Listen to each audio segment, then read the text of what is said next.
In this video, we're going to talk about what is the right amount of stretch to create in a golf swing and a baseball swing. But before we get into that, I want to put out a little disclaimer and say, stretch and the right amount of stretch is really different from player to player. So you have to pay close attention and really can't just try and fit them into one bucket that fits all. It really depends on the player's mobility as well as their stability. So you might need to make some tweaks off of the numbers that we talk about. But once you do find that right amount of stretch for your athlete, it really skyrockets their performance to be able to create speed in their swing.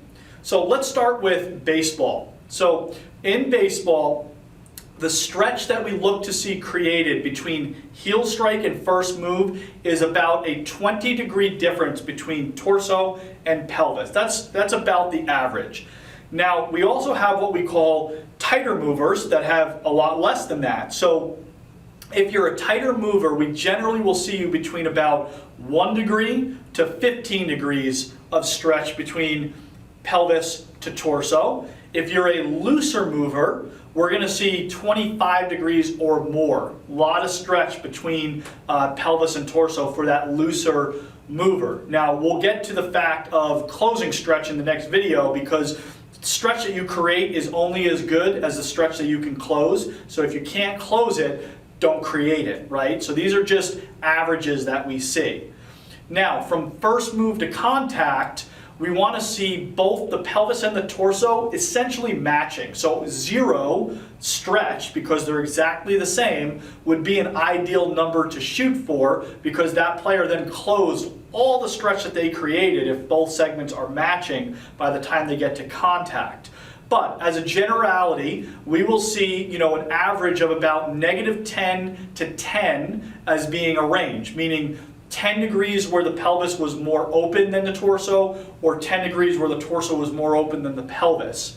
Now, one of the other things you'll see with your younger athletes or your juniors who are way more mobile, that range might go up to, let's say, -15 to +15, and we can still allow them to do that because we know once they get a little bit stronger, they'll be able to close that gap a little bit better. Now on the golf side, when we're taking our backswing, the stretch that's generally created is about 45 degrees, meaning my torso is about 40 to 45 degrees more closed or more rotated than my pelvis. Now, what's important is in golf, because we have the transition sequence, we want that stretch to increase a little bit by about 5 to 7 degrees on average, which means that the pelvis is starting the downswing. That means that we had that good transition sequence. If you're not seeing that, not only do you have your player not exaggerating and increasing that stretch, which is going to help them produce more speed, but you're going to possibly fall into some of those swing faults like you saw that over the top when we talked about that in the transition sequence video.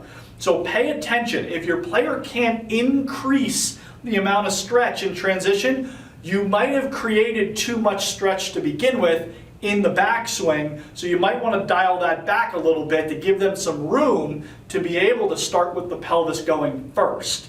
Now, when they get to impact, unlike baseball, we do not want the torso to catch the pelvis by the time they make contact with the golf ball. We actually want to see the torso on average about 10 to 15 degrees behind the pelvis. Okay, so the pelvis is about 10 to 15 degrees more open, and the torso is still rapidly trying to catch up. It just doesn't catch it by the time they make impact. It'll catch it very soon thereafter, but we do not want to see the torso matching or more open than the pelvis when we're at impact, because that will cause some base and path issues, and then your player is going to struggle with accuracy. So keep that in mind when you're trying to help your player create the right amount of stretch in their baseball or golf swing. Look for next week's video where we'll talk about how to close stretch and why closing stretch is even more important than creating stretch in your athlete's golf or baseball swing.